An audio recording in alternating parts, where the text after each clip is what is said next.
Welcome to Business Blurb You and the Women Running Businesses podcast. My name is Francisca Lee, and I'll be your host. If this is your first time listening to Women Running Businesses, we are a weekly podcast that brings successful female entrepreneurs in every week to dive deeper into their minds. So, stick around to hear authentic and honest conversations surrounding entrepreneurship, and make sure to subscribe to stay in the loop. Today, we have a very special guest, Haley Brooke McFadden. Haley is the founder of Power Move Marketing, a nationally recognized marketing company that is female-led and results-driven. Before starting Power Move Marketing, Haley graduated from Wake Forest School of Business. Haley, thank you so much for coming on here today. Hey, thanks for having me. Of course. So let's go ahead and get started with talking about your marketing company, Power Move Marketing. Can you tell us a little bit about what y'all do? Yeah, totally. So basically, Power Move Marketing is a one-stop shop digital marketing agency. We do it all. I started doing marketing while still in grad school for some small businesses and just really realized a huge gap in the market. If you're listening and you've ever owned a business, you kind of know that you're like chief financial advisor, like packer shipper, you're CFO, CMO, you do it all. And there wasn't really a marketing company who could really complement that really well. So we came in and are able to do everything from emails, paid ads, social media management, influencer management, the works. Yeah, for sure. And, starting a marketing company doesn't just, happen overnight. Walk me through kind of how the idea came about first, and then how it transitioned from, just you to being an actual agency. Yeah. So to start, I had a pretty decent personal social following. So I had been working with small businesses kind of on the content creation and influencer side. My undergrad was a BA in communication with a minor in film and media aesthetics. So I could put together videos and do stuff like that for businesses, which they loved. Sometimes I wouldn't even post the videos. They would just pay for the videos and use them for ads or whatever, which was fine. And then I just kind of got started running the social media account for one company, and then it just became one after another. And I realized, I started to learn so much about business. It really gave me a love for business, which is why I ended up getting my master's of science in management from the Wake Forest School of Business, because I just loved being involved with business. So while in that program, I think I had a total of 4 clients, technically 5, but one client had 2 brands. But I just loved it. And so for all the clients, they'd be like, I know we hired you to do socials, but do you want to try doing this? I'm like, all right, I'll try to run your emails. All right. Like, I know that you've never, done SEO stuff, but like, do you want to try to do that for us? I'm like, all right, like, I guess we can try that. Or like, do you want to try to run our paid ads? I'm like, all right. So kind of accumulated some personal experience, but then realized, kind of looking at other jobs, I didn't really want to do anything else. Like marketing, it's very specific in the corporate world, right? You're doing branding, you're doing market research. So I was thinking to myself, all right, well, I just don't really know what to do. So I spoke with a professor in my master's program, the marketing professor, who's also the dean of the school. And I was like, Kenny, man, like I just don't know what to do. Like I don't know what kind of jobs I want to apply for. Like I feel like everything's just so specific. It doesn't really get me excited. Like it's not like, cerebral. It's not challenging. Like it doesn't get me, again, excited. So he was like, well, what are you doing now for companies? We kind of discussed it. And he was like, why would you not just do that full time and then start your own agency? And then you could get people on to help you eventually. And that was just like the wildest thought in the moment. I was like, I can't imagine having other people involved with this. Like, that sounds crazy. And so then ended up hiring on. So that was graduated from that May of 2020, but obviously COVID. So really, I stopped going to physical school in March. And that's when the agency stuff really started to take off. Got my first full-time person with me in June. And then now we have 3 other full-time, like 3 other full-time people, 4 part-time people, and then a slew of paid and unpaid interns. So it's been really fun. That's crazy how fast you just kind of grew, especially during a pandemic too. Yes, I definitely think the pandemic for a lot of businesses, obviously, it was terrible in so many ways, but for a lot of businesses, it really was a jump starter because you have all this extra time to work on things that you weren't going to get done till Q4. And all of a sudden, Q2, you're like, well, we're kind of ready to roll some of this stuff out. So it was really double-edged sword for a lot of clients. For sure, for sure. When you first entered college, did you think that this was the path that you were going to be heading into? Did you like change your major, or did you just kind of come in going, this is kind of what I know my future's going to be. Let me just stick with it and see how it turns out? So I always joke with a good entrepreneurship friend of mine. I feel like every entrepreneur, when you ask a question like this, they're like, "Well, when I was 7, I had a lemonade stand, and from that moment, I knew I was going to be an entrepreneur." I absolutely did not. When I graduated high school, my high school yearbook literally says that I'm going to go to law school. So that was false. I came to Wake, took you have like a first year seminar class, and so you're supposed to take a class that interests you. I did law, and I realized very quickly I do not want to be involved with law. Got out of that, was gonna do the business school undergrad, but I was really intimidated by the math courses because I hadn't taken a math course in forever. And I was like, you know what? I'll just do communications. And which is funny because my grad program was so math based. It would have been much better if I had just done it in undergrad. Um, but I obviously we can't pick at Wake Forest. You can't pick your major, or you shouldn't pick your major until like end of your sophomore year. So if I had actually had to put in my major, I would have changed it like 3 times. So thankfully they didn't let me do that, but I was like a sideline reporter for ESPN for a little bit. I was all over the place. So it was kind of weird that I stumbled into marketing, but after being a college athlete, I was like, this is the thing that's gotten me really excited about, waking up every day since sports ended. So it's been a really fun journey. Yeah, for sure. And speaking of athletics, what else were you involved in college? Everything. I feel like every entrepreneur is always involved in like 500 things. So I was on the varsity volleyball team. Started all 4 years, captain my senior year, which is awesome. I was in the Chi Omega sorority. It's technically called a fraternity. I don't know why. I don't understand Greek life, but it was all girls. It was a sorority for all intents and purposes. Um, what else? I was on the yearbook staff for a little bit, but that got to be a little bit much. I did AIA, which is basically like Fellowship of Christian Athletes, but at Wake Forest. I was in a student to student program. I was doing a bunch of stuff. I was having a good time. We were getting it done. So I've always been a person where I like to be involved with a ton of different stuff, probably to a fault. So in life, that was probably one of the biggest flips with looking at jobs of the corporate world is like you're just like a little cog in a clock, and for me that's just not really as entertaining. For sure. There's definitely that like, disconnect with, being at college and you're doing like 60 things every single day to go into corporate world and you're like, I have one job and I get to sit here for 8 hours a day. Exactly, that's not me. Yeah. So why did you choose to go continue to graduate school after receiving your bachelor's? Did you think like that really helped you with, growing your business as fast as you did? Totally. So I graduated from college a semester early because beach volleyball counts as a separate sport. So my original thought was, as long as you can like squeeze 2 seasons in like a 5 year period, then you get 6 total seasons of volleyball, 4 indoor, 2 outdoor, if that makes sense. But Hmm. I was gonna do graduate school at another university, and it would have been an MA in communication.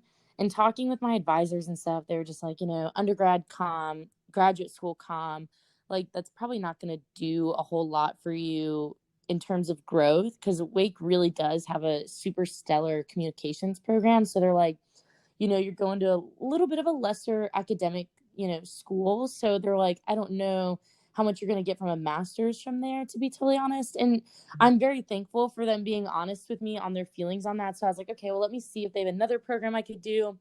All the schools I was looking at didn't really have any great business programs that I could have done without having like working experience, right? Like some programs for MBAs require to have like 2 to 5 years work experience. That would Mm-hmm. have expired my NCAA clock. So I really didn't want to do that. So kind of halfway on a whim, another professor kind of recommended there.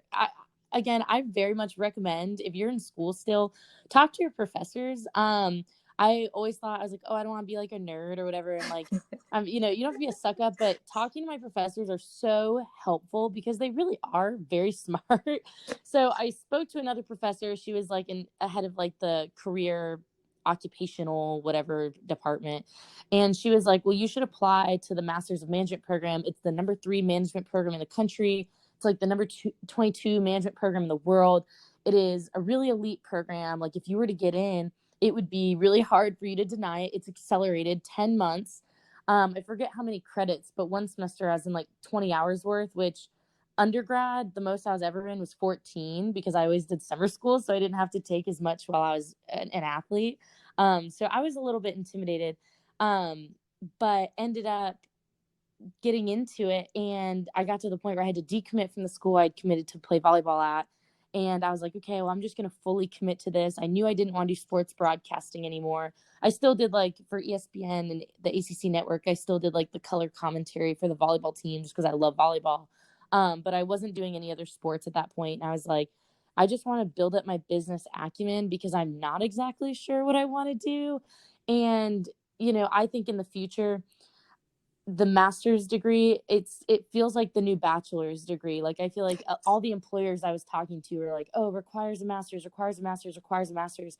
Whereas being in like the entrepreneurial field, obviously you don't even have to have like a high school diploma to do entrepreneurship, which I love. So I love kind of having formal schooling that helps shape a lot of stuff that I understand about business, but also kind of being able to earn that experience for myself as well has been really valuable because it's just two totally different thought processes, but they really do work in great cohesion. So I'm very thankful for the time I got to spend there. For sure. And 20 hours, that is a lot for a master's degree in one semester. That was a lot for me. I was in grad school. I was walking dogs. I was a wag walker. I drove 30 minutes to go pick up this lady's kids every day. Drove her kids 20 minutes to and from school, then 30 minutes back, and then I'd pick them up every day. She was divorced and needed help. She was a nurse, and so she had her kids every other week. So I did that every other week. And then I started to pick up clients because I was like, I just want to make money, set myself up, and just be ready to go. Yeah. How did you kind of like, with so many different things going on, how did you like manage your time to make sure that, schoolwork still got done, you got, your actual work done as well? How did you balance all of that? I live and die by a Google Calendar. So see, I laugh, but I'm totally serious. Like my entire class schedule, you could like subscribe to a Google Calendar for it. I was subscribed to that. I um just had everything really booked. Like I figured it out. Whereas like when I was doing the ACC network stuff for volleyball on TV, I was like, okay, I'm coordinating that with like I don't have to walk dogs those days, but then hopefully that the team is away on the weeks that I'm picking up the girls' kids from school and client stuff. I was just like, I would wake up really early in the morning before class and I'd go to the gym. I'd be like on the bike, like writing down all my ideas that I wanted to do or like writing them down on my phone. And then, throughout the day, whenever I had free time, like if I was just like at lunch, I'd sit there and just like work on stuff for clients. I would, if there's free time in class where it was like, everyone else is kind of talking or there's like a transition period, I'm like, okay, I'm just going to pop open my laptop and like crank out a content calendar right now. Or I'm just going to like design a couple of emails. So got all of that. And then school was tough. I hadn't taken a math class since junior year of high school. I took 2 math classes, so I didn't have to take one my senior year of high school. Hated math. No math during undergrad. I did chemistry and astrology, or excuse me, astronomy. Whoo.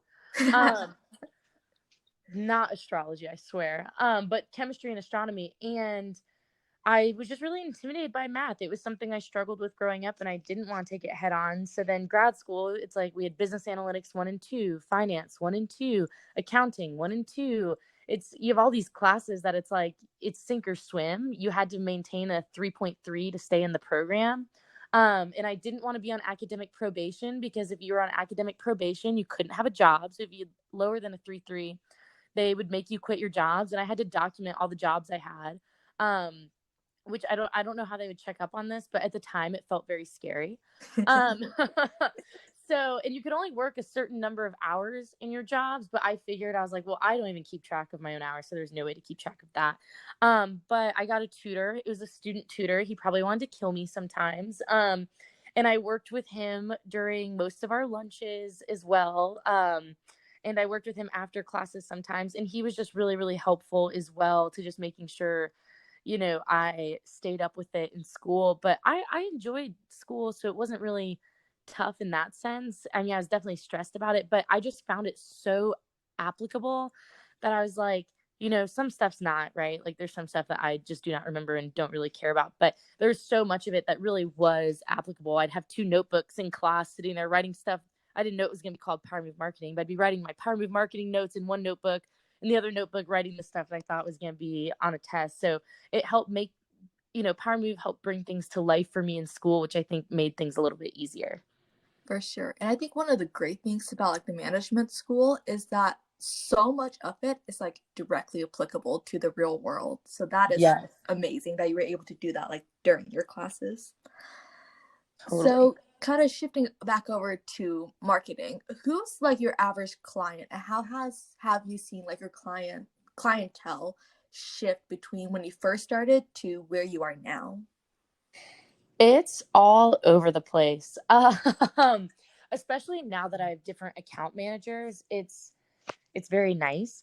Um, so basically, we have retail, so people who sell things, e-commerce or brick and mortar. We've had both. So obviously, selling things like sunglasses, bracelets, breathing devices. I mean, you name it, we're selling it.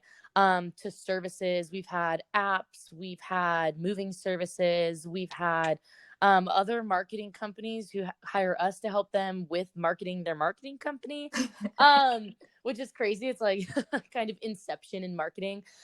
So we've pretty much done all. I've had real estate agents, like personal branding. I've had sales agents. I love the personal branding clients. I think they're really fun. But pretty much anything and everything. I wouldn't say a particular client looks a certain way, because I I know one thing I really preach to my team is like, I never want to have an expert's mindset. I never want to, even though, on paper it's like, yes, I'm an expert, I suppose, but I always want to have like a growth and learner's mindset. And one thing that I learned from one client, I learned something from all my clients. Like, I've never had a client where it's like, oh, I've just run this in such a way that I don't learn a single thing. No, like, I learn so much from each individual client, and it helps me be a little bit better for the next one, a little bit better and a little bit better. So for me, I don't really deny any particular industry unless they had such a business plan that they were so unwilling to move from, that I really felt like we wouldn't be able to give them success for some reason. Like, I can't think of a great example. We've had a couple of clients, potential clients, come to us, but it's like, if they have certain like unwillingness to try things or do particular things, that's like, it might not be a great fit. But pretty much people who are willing to take risks and to do things that they haven't done before typically do the best. Yeah, that makes sense. And speaking of success, how do you measure like the success of the work that you do? Is it from like sales conversions, revenue numbers, page visits, subscribers? How do you kind of measure that? Totally depends on the client, which is the worst answer to get to give. But basically, like, for one, client, it was an app. So obviously for them, it's going to be downloads, how many people we're reaching, how many active users per day. For retail, it depends the service we're doing. If they're just, you know, hiring us to do their Instagram, right? Well, some things are a little bit more qualitative, right? Like, how does one measure your aesthetic is better? Uh, but we can kind of measure that by saying, all right, well, not only is your aesthetic better, we can look at their Shopify or their WooCommerce and say, all right, the average Instagram user went from viewing your web page for 5 seconds to 45 seconds. So maybe we're bringing in a higher quality of customer by the type of aesthetic we're putting out. It's attracting the right people, or number of followers gained, numbers of accounts reached, or maybe we're running paid ads, obviously ROAs, which is messed up with iOS 14, but looking at ROAs, matching up, email marketing, seeing what kind of like attribution to sales we can look at through that portion. So it really depends on the client's goals, and especially the bigger the client, I've noticed, like in terms of their yearly sales, the less reliant they are on revenue driven numbers. They're more about like followers and brand awareness and having influencer campaigns that just reach the most people. They're not necessarily like, I want all my influencers to have like ROAs of 3, right? Whereas like a smaller brand absolutely has to have those conversions. So my strategies for like a big client like that who just wants like that brand awareness versus like a smaller client who, to keep the business afloat, has to have sales and conversions, those metrics are just going to be totally different, which is why I always want to have that learner's mindset of there's not a one size fits all for these people or these clients. There's never going to be just like, boom, one snap fix that's going to be the best strategy or plan for every business, every person. So I just kind of want to keep it really flexible with people and working with the clients so that they understand that too. Because sometimes they'll come in and say, brand awareness, brand awareness, brand awareness, but they really mean sales. So figuring out kind of what is the client's language and what are they really wanting. For sure. And sometimes the clients don't even know what they're kind of looking for until they actually like see everything that's out there.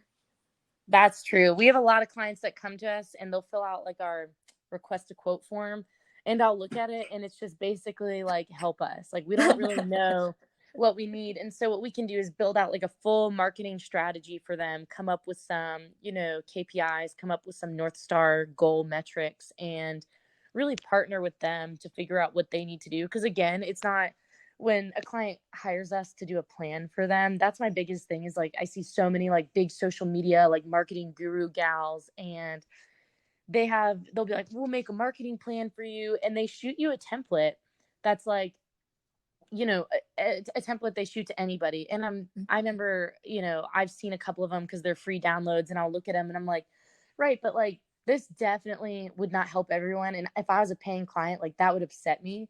So everything we do absolutely has to be custom, from like the pricing to pitches. Like we could have 2 separate sunglasses companies, let's say, and like the pricing for ads is going to be different for both, because like maybe one doesn't have their Facebook pixel set up, or maybe one has terrible landing pages and we're going to go in and fix their landing pages as well, or they just need a lot more hand holding. Like that pricing is going to be a little bit different than maybe a identical on paper company, right? They look the same on paper, but in real life you're like, this is a very different kind of company, right?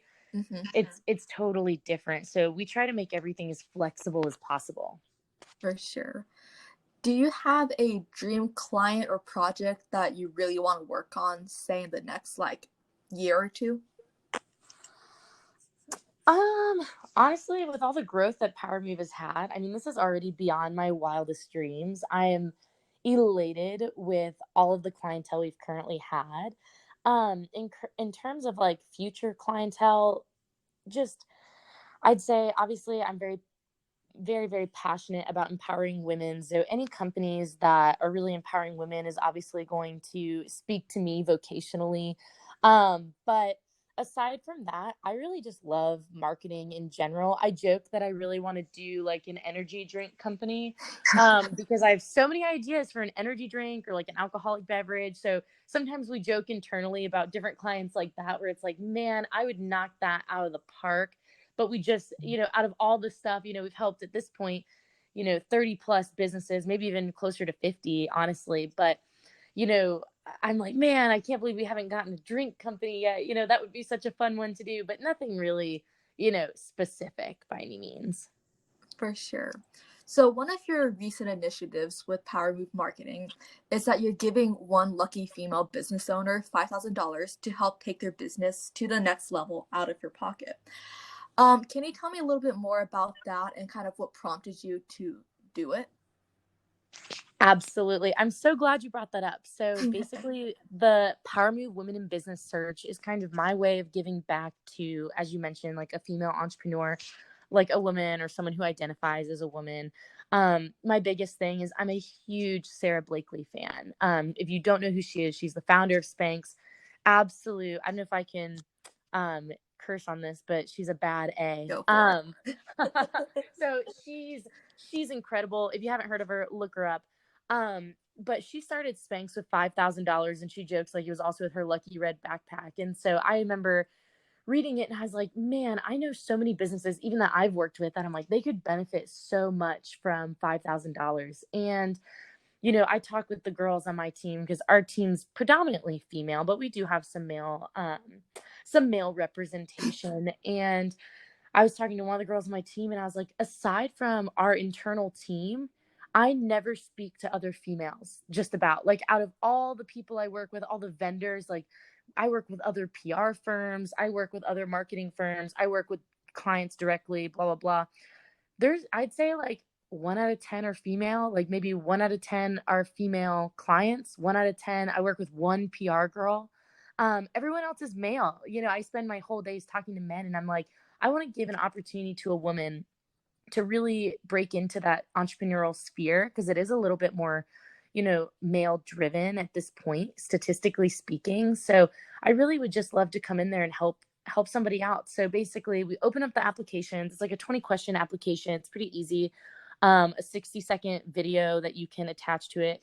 I did not want that video to be like a super professional production by any means. Like the night we dropped it, I had applications, a couple of them within like an hour. Oh my And God. it was just great. And it's just girls talking about their passion in their business.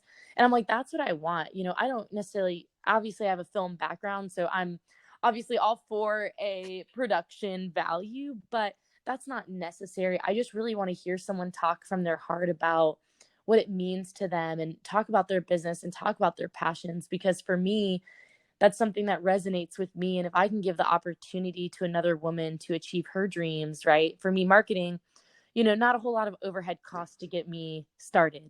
But Mhm. for a retail business or some of these other businesses in tech and things, $5,000 can really go a long way. So I'm hoping applications don't close until November 15th, 2021. So, I mean, like 8 months of time. We'll pick finalists. Finalists will be announced December 1st. And then I have no idea how many finalists we're going to pick. It could be 3, it could be 10.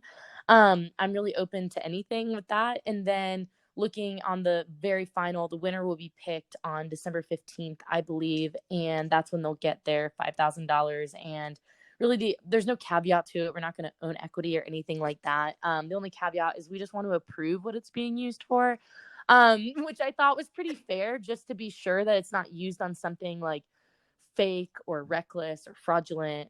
But other than that, we're pretty much open to it being used for anything, whether it's inventory, marketing, website, whatever. For sure. That is awesome. So, with, well, very recently, there's a lot of terms like, girl boss and female CEO that are being thrown around so often. And I know I've personally seen a lot of controversy on like, Instagram or LinkedIn about that. How do you feel about like these titles being given to women? You had to have looked at my Insta stories. I'm telling you, you're hitting it on the head. You did your research. Good interviewer. So basically, when I was first starting Power Move, I was thinking about a bunch of different names. So like some of them, obviously, I want to do something somewhat female. I ended up obviously doing Power Move, and the colors are pink. I have I could probably write a book on why I think it's really interesting that like a lot of businesses or sports teams or anything don't choose pink as a color. Because it is so aligned with being feminine. So I personally just think it's interesting where it's like, you never see like a college team be pink. You never see a professional team be pink. You never see a business be pink unless, it's maternity or something like that. So I just kind of wanted to do it. And I was unsure on how it would go over personally. But it's gone over really well. And the other side of it is like, I was looking at names like Shiro, CEO, like CEO, and things like that. And I've come to the conclusion I don't like girl boss. I don't like stuff like that. I think it's really trite and hackneyed because of MLMs, multi-level marketing, things like Mhm. Arbonne and Monet and stuff like that.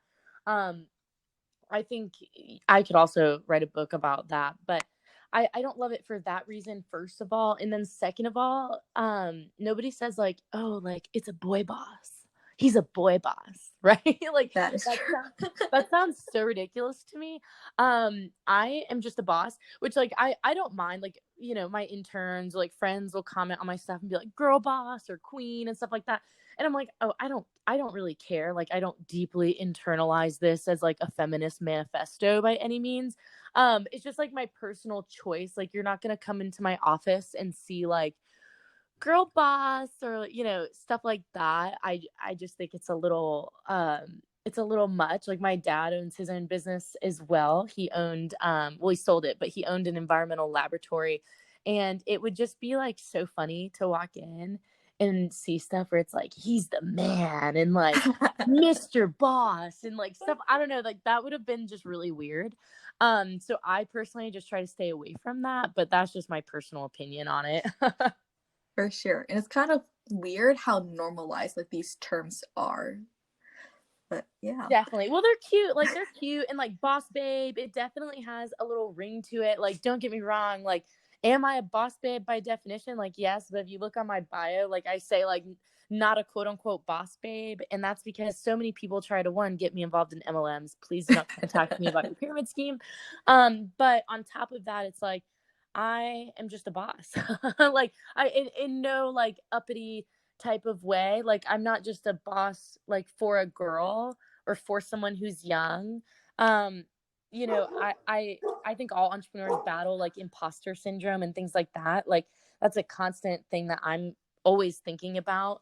And I'm not going, I think that falling into those tropes just kind of psychologically push that narrative a little bit. So for me, it's just not it for me. But I think it's cute with other people sometimes. So it depends. But just again, personally, not a boss babe. For sure. And before we end this episode, just one last question. What is a piece of advice that you'd give anyone who's just starting out, in the marketing world or thinking about starting their own marketing agency? That's a great question. I would say there's a lot of things. I would say planning in advance, coming up with, which is what was great with Power Move. I have so many, Google Sheets where I just sat there and like so carefully planned all of my moves and different milestones I wanted to hit and different ideas. I think careful planning. But then on top of that is just, and it's going to be cliche, it's going to be cliche, but um, just really not internalizing stuff that other people say and clients, right? Like, you can't make everybody happy. And if you're constantly trying to make everybody happy at the expense of yourself, then still like 50% of the people are going to be happy and you're going to be unhappy. At least if you're doing stuff that makes you happy, you'll be happy. And then 50% of the people are still going to be unhappy. So whether that be like what you name your company, whether that be who you hire or how you go about your business, like always be a learner. But at the same time, you do have to kind of maintain, the shape of your own integrity and the shape of your own character. So if a client is making you uncomfortable or asking you to do something that you're not really comfortable with, just being brave enough to say no. Or if they're talking to you a certain way, that's the biggest thing I found is like, clients, people think because they pay you that they can talk to you like dirt. And my thing is like, treat your team well, right? I treat my team so well. I talk to them how I'd want to be treated. I give them feedback how I'd want to be treated.